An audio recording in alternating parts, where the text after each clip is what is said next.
Gente, nós já começamos a falar sobre eletricidade, né, na aula anterior. Agora vamos seguir, né? Continuando na mesma temática e aumentando o nosso conhecimento. Falaremos sobre o magnetismo, que fica da página 207 à página 209 do nosso livro. Vocês já ouviram falar nessa palavra? O que seria o magnetismo? Hum? Vamos lá. Assim como os fenômenos elétricos, a observação de fenômenos envolvendo o magnetismo já ocorria desde a Grécia Antiga, com o uso da magnetita, um minério capaz de atrair objetos de ferro. Entretanto, acredita-se que os chineses já possuíam esse conhecimento, pois foram os primeiros a produzir os ímãs e as bússolas. Quem foi que nunca brincou com um ímã, não é? Olha aqui na imagem. Os ímãs atraem determinados metais. Não são todos os metais, né, que são atraídos. O mineral magnetita é um ímã natural. Com ímãs é possível atrair pregos, clipes e outros objetos.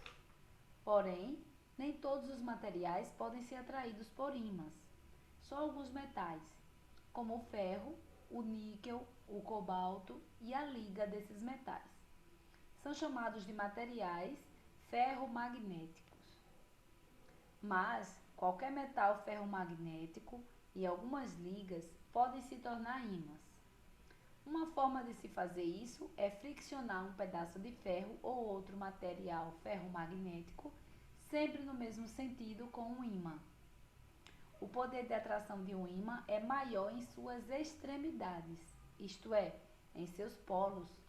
Há dois polos magnéticos em um ímã, o polo norte e o polo sul. Polos de nomes diferentes se atraem e polos do mesmo nome se repelem.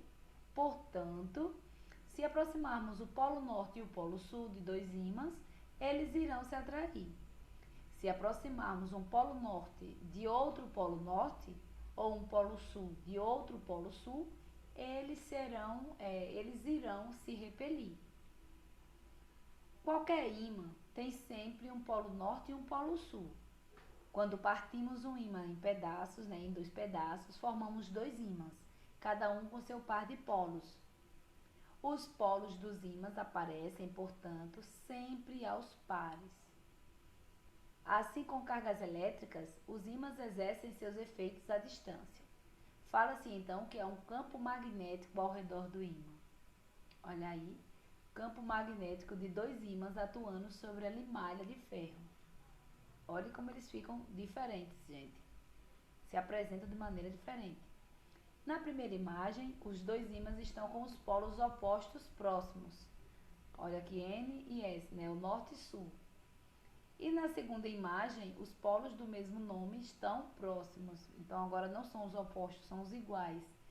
Olha aí como ele expulsa a limalha de ferro. Bem diferente, não é?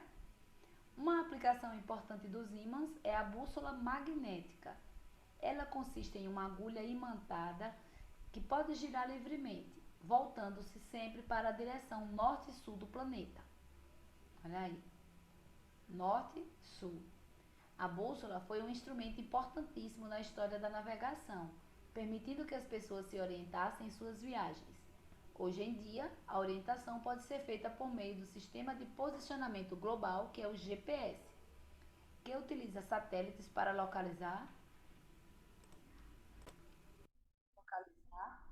onde o receptor do sinal, que é o aparelho de GPS, está naquele momento. A gente utiliza, né, pelo telefone celular, procura lá locais pelo GPS, aí acaba sendo fácil. A agulha da bússola aponta sempre para a mesma direção, né? A direção norte-sul, porque a Terra apresenta um magnetismo natural, que é resultante do movimento da crosta em relação ao núcleo que contém ferro. Como se fosse um grande ímã, com dois polos magnéticos localizados próximos aos polos geográficos. Próximo ao polo norte geográfico está o polo norte magnético, e próximo ao polo sul geográfico está o polo sul magnético. Em qualquer ponto da superfície da Terra, a agulha da bússola se alinha com o campo magnético do local. Por convenção, o polo norte de um ímã é o lado dele que aponta para o polo norte magnético da Terra. Agora vamos falar de eletromagnetismo. O que seria, né, o eletromagnetismo? Uma corrente elétrica pode funcionar como um ímã, ou seja, a corrente elétrica é capaz de produzir campos magnéticos. Uma forma de comprovar isso é verificar o efeito da corrente elétrica em uma bússola. Então, olha aí a imagem. Quando o interruptor é fechado, uma corrente elétrica passa pelo circuito e provoca desvios na agulha da bússola. Observe aqui que está aberto e observe que fechou. Aí agora a agulha mudou de posição. Na figura aí da PID agora, como um fio condutor enrolado em espiral conduzindo uma corrente elétrica gera um campo magnético ao seu redor. Cada volta completa do fio é chamada de espira. Os ímãs produzidos pela corrente elétrica são chamados de eletroímãs. Eletroímãs podem ser usados para levantar grandes cargas ou separar sucata de ferro e outros materiais. Então veja aí na figura.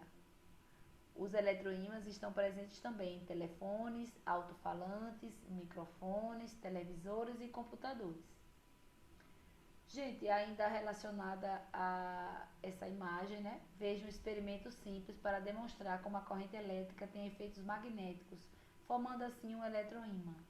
Olha aqui, os clipes foram atraídos. E o eletroímã usado para levantar objetos pesados de ferro. Certo? Continuando.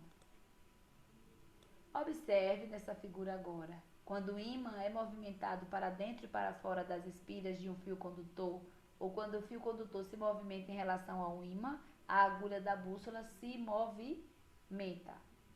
Olha aqui, tem fios aí, e aí está a bússola. Antes de realizar a montagem, é preciso ter certeza de que o ímã está longe o suficiente da bússola para que seu magnetismo não influa diretamente no desvio da agulha. A montagem demonstra que um campo magnético variável gera corrente elétrica em um condutor. O fenômeno é chamado de indução eletromagnética. O experimento mostra também que a corrente elétrica produzia um campo magnético ao seu redor, fazendo o condutor se comportar como um ímã e a agulha magnética da bússola se movimentar.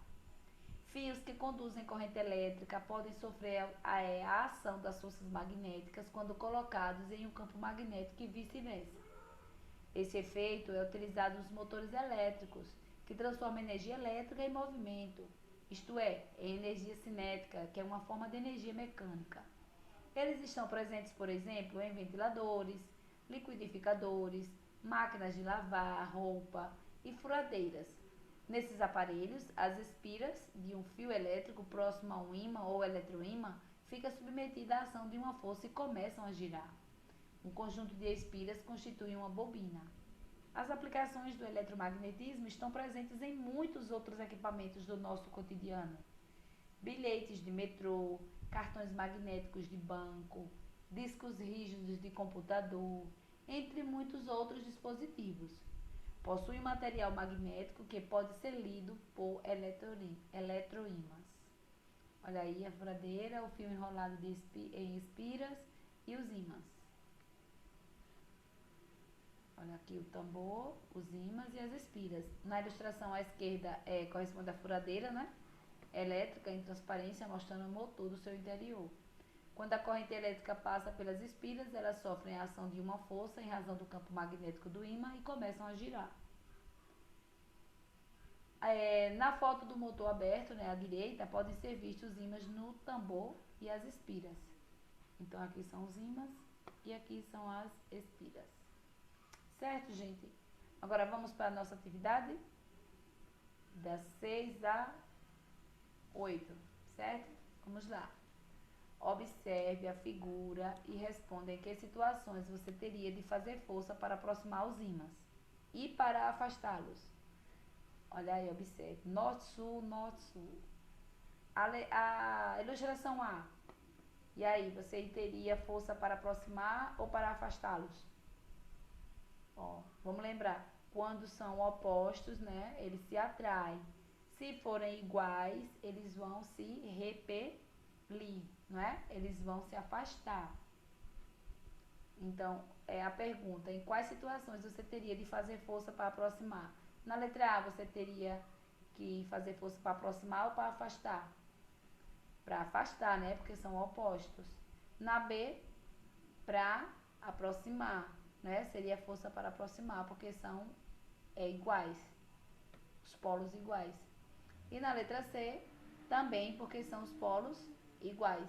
É isso? Então, agora vocês respondem a questão 7 e a questão 8, tá bom? E envie ao professor tudo bonitinho, respondidinho, tá certo? Então, gente, fiquem com Deus, tenham uma excelente semana. E na próxima a gente volta, né, a se reencontrar. Então, tchau.